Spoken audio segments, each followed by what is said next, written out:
So it's June, and that's War Month on my channel. So I decided this year I would talk about, out of the two world wars, and hopefully there's not a third coming soon, but out of the two that is forgotten about the most, and that's World War I. Because World War II is just there's so many evil things that happened in World War II, and because World War I was not so black and white, and there's a newer one that happened after it, people just seem to forget about the Great War. And somewhat, the people who fought in World War I are considered to be called the silent generation, the generation that's forgotten about because of the reason that it is so easy to think about the terrible things the Nazis did. So I decided I would spend a month talking about the movies dealing with that war that tends to be forgotten about. And I was going to start by talking about the movie 1917, but then I realized I already put out a review for that last year. So I decided I had to go off and find World War I movies that I hadn't seen yet,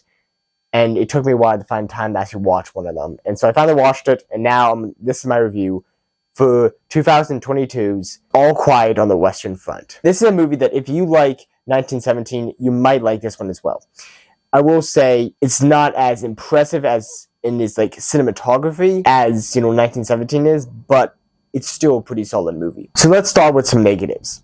The negatives I would say with this movie is, I feel like the plot.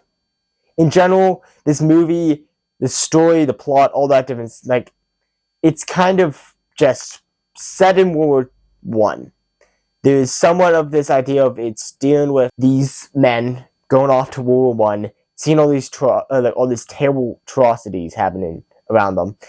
And behind the scenes, Germany's working on their surrender. And you really get this feeling of these people who are dying for their country, thinking they're doing the right thing, only have Germany's just, the politicians already trying to surrender. And it's and in the end, what did Germany get out of it? So that's a basic story that's going on, but it's really just following these war scenes happening. And it's one of those things where it wasn't until halfway through the movie that it's really got picked up with, this is what's going on in the background, that I'm like, oh, I see what's going on now. I see what the story's about. But it's this movie is really just a movie about war. But with 1917, you have it so it's a story about World War I, but it really has a very strict, this is the plot. This one doesn't really have as much of a plot going on. So I would say that would be one of the negatives of this movie. The other negatives I could say with this movie is just, I don't think any of the music in general just stands out to me. I really liked the, drum that would happen, throughout the whole movie. There was just in moments just suddenly, and it was just a simple drum sound that just symbolized, the intenseness of what's going on. I like that, but for the most part, I don't think any of the music really stood out to me at all. Well, let's get on to the good, because there is a lot of good in this movie. So the action is pretty well done. As I said before, the cinematography is good, but in the same way, I could throw, besides the fact that it's a World War I movie, and so the costumes and all that stuff wouldn't match, but somewhat, and the setting wouldn't match, but for someone, I could throw this movie into any other war movie, and you wouldn't notice. While with 1917, while it may look similar to other things, but there's just, the way it's shot is so different, that if you put that in there, it's a drawn thing of okay, so this is just a completely different shooting style. This is just shot like a common war movie. You could put it in, just add one of those scenes into Tolkien, and it wouldn't stand out. It would be kind of why are we having the scene in there? But in the same way, it's still it's not that it's super out of the place type. It has the same cinematography. So the cinematography doesn't stand out as much, but it's still good. It's still a solidly shot film. The characters, again, the acting's good, but the characters in general, I don't think any of the characters stood out to me as really good, but also they weren't bad characters. I think there was one character in particular I really, as the story went on, I liked more and more. None of the characters were bad. It was just really was okay. I get the characters were fine. Solid. I like the characters, but I don't think I remember any of their names type thing. Yeah, but I think the big thing that stood out to me, that as the movie was starting, I'm like, oh my goodness, I like this, is that it's taken the standpoint of, this is Germany. And you do have some World War II movies that actually take the place of showing it from German side too. But for the most part, the Germans were definitely in the wrong in World War II. And yes, they did bad things in World War I too. But the point is, I feel like it's not as black and white with World War I. Again, this is And this is not a history channel, so I'm not going to get too much into the history and all that stuff. You can go to a history channel and talk about, and they can tell you about the history stuff. I know some basic stuff about World War I and World War II history, but honestly, I'm more of ancient culture histories. That's my thing, so I can't really speak too much about this, but for the most part, what I've learned about from just studying and just schooling and stuff like that, World War I really is not super black and white with who's the villains.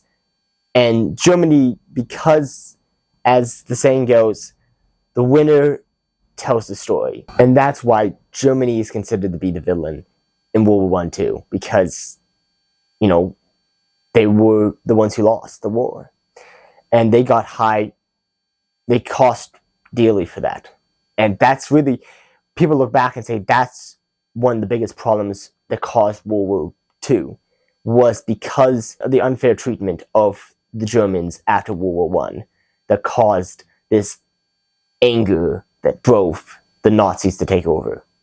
Anyways, the point is, so I really enjoyed the fact that they had it, so it was shown from the German side, and you saw these Germans, and they were fighting for their country, and you could, like, root for them. It really didn't play too much into what it was like after the war, but there was this kind of this feeling of, you know, the very end of the movie is like, we have to surrender by 11 o'clock.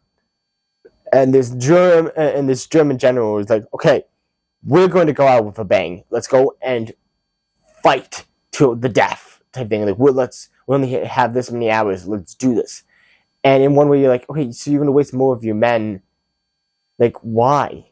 It's like, so we don't look bad when we get defeated. Like, it felt like such a waste of these people, and you had these people just being like, I don't want to go into war, and we were surrendering, we can go home now. And this general was just like, no. And then you had some people who just refused to go to war, and they just get shot and killed because of that. Like, so there's like this feeling of like, okay, a waste of human lives because like you already surrender.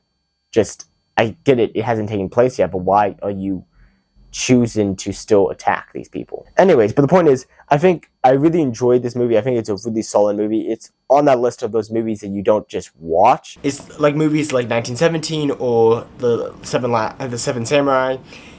This is not a movie you watch. This is a movie you analyze. I would say, like, you know, this movie is a movie that you would see in a history class.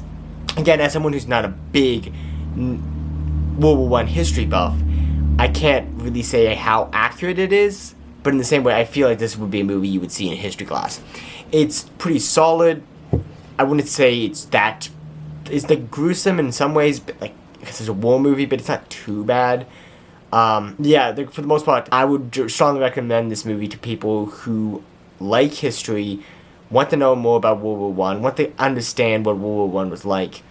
It's a pretty solid film, and I would strongly recommend it to anyone in that category. Hopefully, I'll be able to get to another one of these reviews this month. My plan is to review They Shall Not Get Old, which I haven't watched the movie before, but I kind of I feel like that movie's going to really play into what I was saying at the beginning of the video about the fact that that generation died just to be forgotten about for the next generation of people who fought in World War II. But yeah, hopefully I'll be able to review that this month too. Sorry that it took me this long. You know, again, I was going to put out a review for 1917. Realized I already had a review for it, so I had to go and find time to actually watch a movie.